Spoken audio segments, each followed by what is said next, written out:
She was ready to sign the final paper.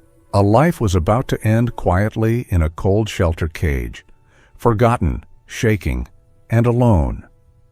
The staff whispered that the old German shepherd had no fight left in him.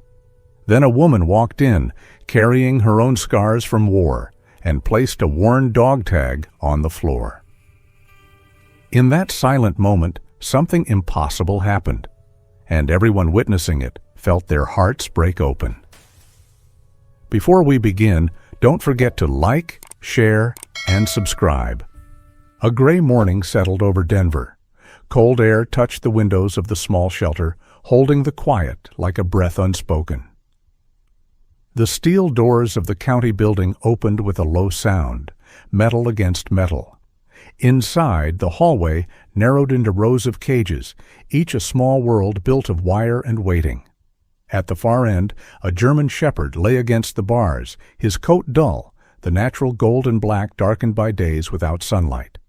Ranger, 6 years old, breathed slowly, as if counting the seconds left. His ribs showed with each inhale. His ears twitched at sounds that weren't there, echoes from another life. Beside him, on the concrete floor, lay a scrap of army green fabric, torn at the edges but folded like something precious. A faded military patch clung to it, half loose but still holding. The staff did not know why he kept it so close. They only knew he arrived with it, trembling in the rain near an empty house. Someone said a man had died there. The story stopped there too, the way sad stories often do. A young shelter worker stood nearby with a folder held to her chest. Her voice was soft when she asked the caretaker, a woman in her 50s, gray hair tucked under a plain beanie, shoulders heavy with the weight of long days. "Is today really it?" The caretaker did not lift her eyes from the clipboard. "We waited. No one called. He won't make the winter like this." She spoke gently, as if a louder voice could break something already fragile. Ranger did not rise. He watched their shoes through the bars, his gaze fixed on the space between here and somewhere else, where memory lived. Outside, wind scraped dry leaves across the gravel. A bell above the front door chimed, soft, like a question. Into the lobby stepped Alice Carter, 45, wearing an olive field jacket faded at the seams. Rain clung to her boots. A silver dog tag rested against her gray shirt, worn smooth from years against skin. She had the posture of someone who once lived under strict discipline, now softened by long silence. Brown hair, tied back simply. Light skin pale from thin sleep. Her voice, when she spoke to the receptionist, a man in his 50s with a trimmed beard, was quiet, steady. "I'm looking for a friend." He paused, sensing the weight behind those words. She did not explain that she was a military nurse in Afghanistan. She did not say that her husband died after the war, or that her daughter now lived 2 states away, leaving a small wooden house near the forest empty by nightfall. She did not describe the dinners eaten in silence, the slow mornings without purpose. She only waited. The receptionist guided her through the hallway. The smell of wet fur and disinfectant followed them. Alice walked slowly, reading the stories in each cage, not with pity, but recognition. Lives misplaced. Hearts waiting for a door to open. At the final row, the caretaker placed her hand on a metal latch. "Before you see him, you should—" "No, this one has given up," Alice answered with a single nod. "So have I," she said, almost too soft to hear. Inside the cage, Ranger lay still. When Alice knelt, she did not reach. She sat on the cold floor, hands resting loosely on her lap, letting her presence be the only language. She studied him the way one studies a memory returning from the dark. The caretaker spoke quietly behind her. "He had a soldier once. The man was found alone. Ranger stayed beside him. They sent the dog here. He hasn't eaten well since." Alice listened, and something inside her shifted, like dust stirred by an old door opening. She remembered nights when sand moved across open roads, the sound of helicopters, the taste of fear. She remembered holding a hand that went cold before sunrise. Her breath steadied. She unclipped her dog tag and placed it on the floor by the bars. The metal touched concrete with a small sound, like truth arriving. Ranger lifted his head. Slowly, he rose to place his nose against the tag. A soft breath passed through him, as if recognizing something no human could explain. His tail trembled, not wagging fully, but remembering how. Alice spoke, barely above a whisper. "We carry pieces of the people we lose." Ranger pressed one paw to the bars, a fragile bridge between two lives that had fallen apart in different ways. Alice lifted her head toward the caretaker. Her voice was steady now. "Take his name off the list." Outside, the gray morning brightened a shade. Inside, a dog breathed a little deeper, as if somewhere in his memory a door had opened again. Rain drifted against the shelter windows. Thin drops sliding on glass, soft enough to be mistaken for silence. Ranger lay still, as if the world had already passed him. His fur, once proud and sharp in its colors, had settled into muted tones. Shadows rested in his eyes, places where memories lived without light. Alice Carter knelt before his cage, her body quiet, her breath even. She did not speak at first. She simply offered her presence, the way one offers a hand to someone who has forgotten how to reach back. Then she slipped the dog tag from around her neck and placed it on the concrete. Metal against stone. A sound small but honest. The tag carried stories pressed into it by time, dust-filled nights in a far place, a name now gone, a promise that didn't survive the war. Ranger rose, slowly, until the weight of his head leaned toward the tag. He breathed in, as though scent could tell him the truth of what he saw. Another soul broken in a different shape. Alice watched his tail tremble, fragile as a leaf after rain. The room fell quiet, even the air paused. She reached her hand forward, not touching, only offering space between them. Ranger pressed his nose into her palm. A moment simple, but deep enough to change the day. Alice felt something move inside her, an old ache opening into light. In the animal's gaze, she recognized the same question she once held beneath desert skies. Why survive when the world has forgotten to call your name? She remembered holding hands that did not warm again. She remembered her own silence, the nights where no sound was left except her breath in the dark. Now the touch of a dog's nose marked the first time in years she did not feel alone in that silence. Behind her, the caretaker stood in the half-light of the hallway. A woman in her 50s, gray hair tucked beneath a beanie, posture shaped by long work and quiet patience. She watched the scene with eyes that had learned to mourn slowly. "He wasn't supposed to live through today," she said, voice low, thick with things unspoken. Alice rose to her feet, steady now. "He will," she answered. "With me." At the reception desk, the adoption papers waited like a thin bridge between two lives.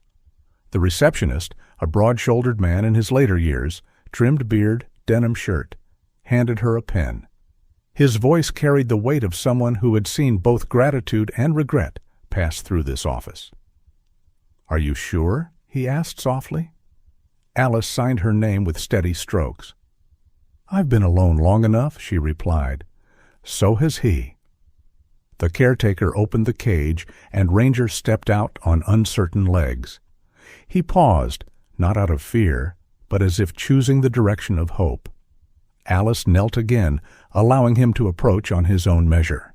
He came closer, head lowered, ears raised slightly in curiosity. She placed the collar gently around his neck. He accepted the gesture without pulling away. Outside, the rain continued in soft rhythms. The world did not change loudly, but in small ways. A breath deeper, a heartbeat steadier, a moment regained. Alice walked beside Ranger toward the exit. The hallway felt shorter than when she entered, as if the building had offered them a path instead of a cage. The young volunteer watched them pass, hands folded over her folder. Her expression held quiet wonder, the kind reserved for the first time one witnesses hope return. Ranger did not look back at his cage. His eyes stayed on the door ahead, the open light waiting beyond glass. Alice paused at the threshold. She rested her hand briefly on Ranger's side, feeling the thin shiver of his breath beneath fur. "We'll learn to live again," she murmured. Ranger leaned into her touch, a gesture small enough to break a heart gently. Outside, rain eased into mist. The cold air carried a promise as simple as a new morning. White morning light over the pines, frost clinging to branches, a pale sky drifting above the roofline of a wooden house. Ranger entered the home like someone carrying memories deeper than language. His steps were slow, measuring each floorboard. The old cabin stood quiet among trees, a simple place with cedar walls, shelves touched by dust, a wood stove that remembered winters. Alice Carter, 45, walked beside him, giving him the space she once needed herself. She was slender in her faded olive jacket, hair tied back, lines of tired strength near her eyes. Her boots echoed softly on the wooden floor. Ranger pressed himself into the corner beside the fireplace, drawing his body into a small shape, as if safety could be found by disappearing. The gold-black fur of a German shepherd 6 years old seemed darker in the dim light. His ears twitched each time the door moved. When the wind brushed the windows, he trembled. Alice sat at a distance, her voice gentle, offering words without demand. She placed food near him, then farther, as if teaching trust in small steps. She did not reach to touch him. She remembered how a sudden hand can reopen old wounds. She knew silence could be a bridge if someone waits long enough on the other side. In the evenings, the house carried a different kind of quiet, the kind that remembers absence. Alice would sit by the stove with a book on her lap, though she often read the same page without turning it. Sometimes she watched Ranger sleep with his legs curled close, breathing shallow, like someone expecting to wake in another place. On the third night, darkness held the cabin in its arms. Snow whispered against the windows. Alice woke from a thin, restless sleep. Something warm touched the edge of the blanket. She opened her eyes. Ranger lay on the floor beside her bed, his head resting across her ankles. His breathing was steady, not shallow. His body relaxed in a way it hadn't before. Alice felt tears gather, not from sorrow alone, but from the shock of life returning. She sat up slowly, careful not to disturb him. The lamp's amber glow held the room.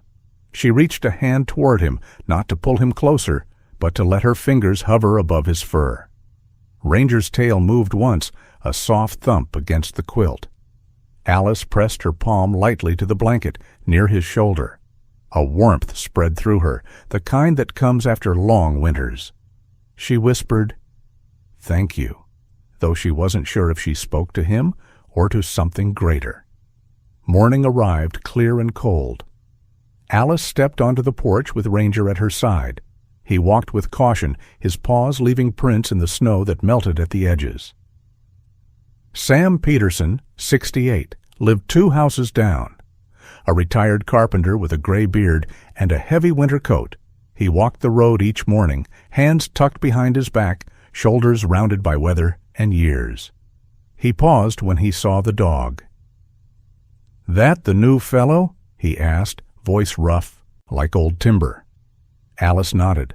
Sam studied Ranger, his eyes softening. "A fine dog. Needs time. Same as people." Then he smiled, a small curve beneath the beard, and continued his walk, boots cracking frost. Alice breathed in the cold air, feeling the world tilt a little toward warmth. Later, while organizing a box of folded papers in the storage room, Alice found an envelope marked with the shelter's name. Inside lay a single photograph. Ranger beside a man in uniform. Broad shoulders, desert fatigues, sunglasses reflecting a sky too bright to look at. A parade behind them, flags lifted by summer wind. Ranger's ears were high, his eyes sharp, alive. She felt the photograph settle her heart. This dog hadn't simply been abandoned. He had served, loved, followed someone through the noise of life. She held the photo against her chest. The wood of the cabin creaked with the temperature shifting. Ranger entered the room, standing in the doorway. He watched her, waiting without judgment. Alice folded the photograph gently and placed it into her coat pocket. She knelt, not touching, only letting him see her face. "You're home," she said, the words soft, steady. Ranger's tail moved once. He stepped closer, as if a memory had found its way through the dark. Wind howled against the eaves, snow falling in hard lines through the dark, each flake caught for a moment in the porch light before vanishing into white. Ranger sensed the storm before Alice heard it. His body tightened, the way old soldiers tense at distant thunder. The German shepherd, 6 years old, paced near the door, shoulders low, tail uncertain. His gold-black fur rose in small ridges, as if a memory walked beside him. He whined, soft at first, then urgent. Alice noticed the fear in him, though it looked different from the first days. Less about hiding, more about a call he could not ignore. Alice wore a wool sweater and her faded olive jacket. Her hair was tied back, strands loose around her face from a long day. She stood near the wood stove, warmth on her palms. Outside, the storm snapped branches. She turned to Ranger, voice steady but unsure. "Easy," she whispered. But he pawed at the door, claws tapping wood, eyes fixed on the black beyond the glass. He looked at her once, not pleading, but asking for trust. Alice's heart tightened.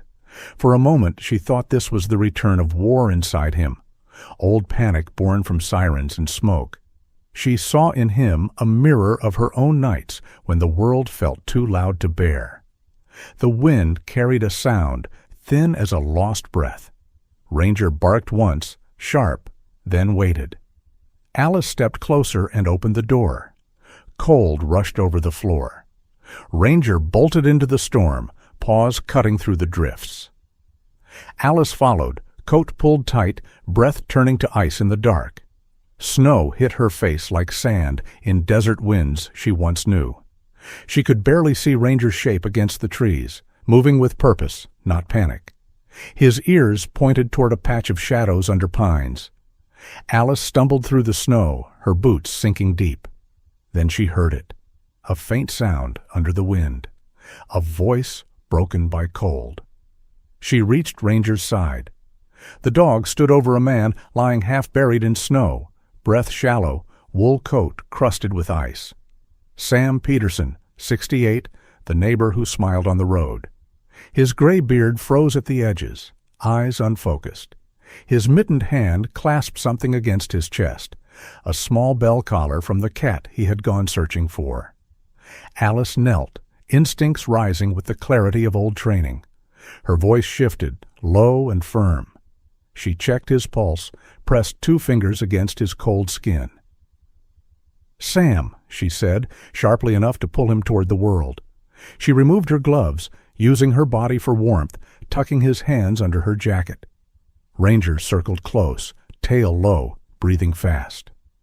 Alice called emergency services with steady words, the kind she once used under a canvas roof while helicopters thumped the night sky. The dispatcher recognized the urgency. Help was on its way. Sam's breath weakened. Alice leaned closer, her cheek near his frozen beard. "Stay with me," she murmured.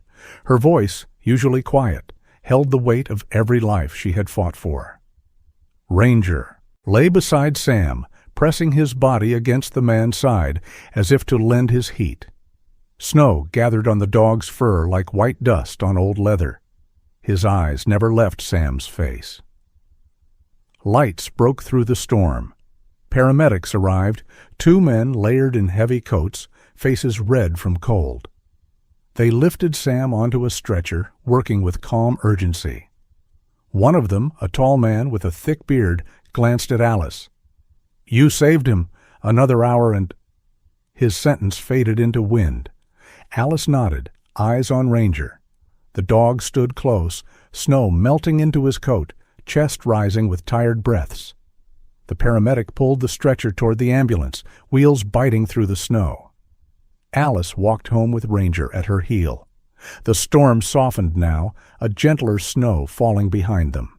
Her fingers stung from cold, but something else warmed her, the way Ranger had moved without hesitation, drawn by a sound hidden in wind. Not panic. Purpose. In the days that followed, news traveled faster than the storm. People from the small town came to her porch with baskets, blankets, dog treats, a loaf of bread still warm. They knocked gently, smiling through scarves. They came not only to thank her, but to kneel beside Ranger and scratch his ear. The dog looked confused at so much kindness, but stayed close to Alice, tail quiet. Sam returned home after 3 days at the hospital. He arrived in a worn coat, body thinner but eyes bright. He stood at Alice's porch, leaning on a cane he did not use before. Ranger approached him slowly. Sam lowered himself to sit on the step, snow crunching beneath him. He placed a hand on Ranger's head, fingers brushing the cold fur. "You heard me," he said, voice rough and tender. "In all that noise, you heard me." Alice stood behind Ranger, arms folded against the winter air. She felt something open in her chest, not pride, but belonging. For years, she had drifted alone through rooms filled with absence. Now the house felt warmer when people knocked. She looked at Ranger, whose eyes watched the horizon with quiet awareness. "You brought me back," she whispered. Ranger leaned against her leg, as if the truth needed no words. Sunlight on early spring snow, meltwater tracing paths down the porch steps, a warmer wind moving through the pines. Ranger walked beside Alice as if every step belonged to something new. His tail lifted with a quiet rhythm, the gold-black fur bright in the morning light.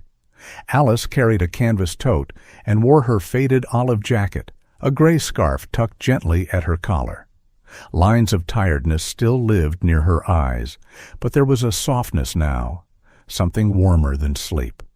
She drove toward town with Ranger seated in the back seat, head near the window, nose lifted to the passing air. The old truck hummed, engine steady like a heartbeat, beginning to trust itself again. They arrived at the Veterans Support Center, a brick building with tall windows and a door that opened into light. Inside, the halls held stories, not loud ones, but the ones that stay in a person's shoulders, in their pauses. Alice had signed up as a volunteer the week before, her name written in blue ink on a simple form. She didn't know what she could offer, except time, patience, and a dog who had once listened for footsteps that never returned. The group room smelled of coffee and old paper. 4 men sat in a loose circle. Ethan Walker, 27, lean frame under a gray hoodie, beard trimmed short, rubbed his palms together. His eyes were young but tired, in a way age couldn't measure. Next to him, a man in his 50s with a long mustache traced the rim of his cup. Each of them carried the same stillness Ranger once knew. Alice spoke quietly with the facilitator, a woman in her 40s wearing a denim shirt and boots, her hair tied in a loose braid. They discussed nothing dramatic, just how to let Ranger move freely, how silence would do more than instructions. When Ranger entered the room, he didn't bark or pull. He walked the way someone walks through memory, slow, listening. His paws pressed soft sounds into the carpet, eyes deep, steady. Ethan lifted his head, and something passed between dog and man. Alice watched from a distance, breathing slow. The room quieted. Ethan reached into his pocket, pulling out a phone with a cracked case. His hands shook as he swiped the screen. He held up an image, not for attention, but like someone holding proof to a mirror. The photo showed a younger ranger beside a desert ambulance, ears high, dust rising behind him. A soldier stood next to him, face hidden by sunglasses, hand resting on Ranger's collar. "That was my unit," Ethan whispered. His voice cracked, thin as the line between past and present. I thought he was gone." Ranger stepped forward on his own will. He lowered his body beside Ethan's chair and placed his head against the young man's knee. No tricks, no training, only presence.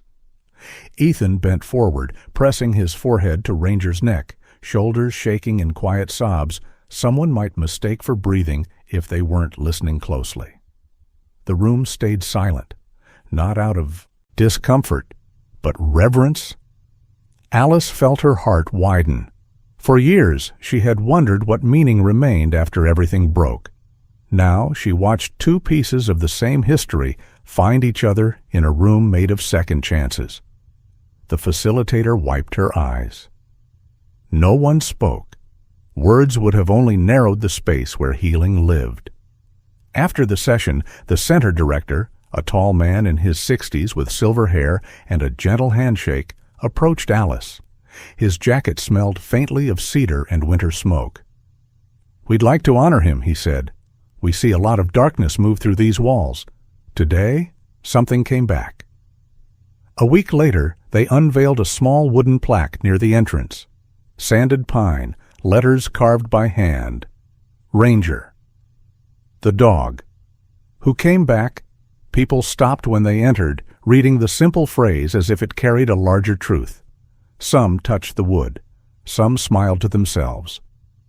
On the drive home, the late light stretched across the road.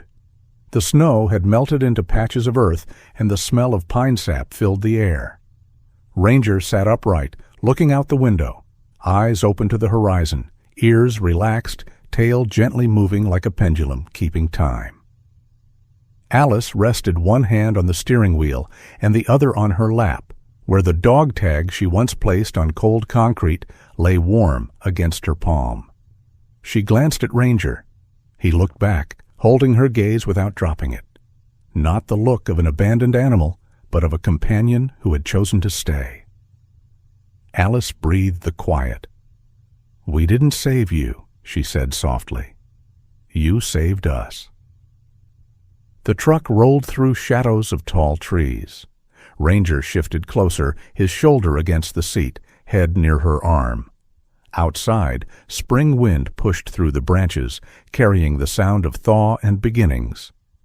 Two survivors heading toward a life made brighter by what they learned in the dark.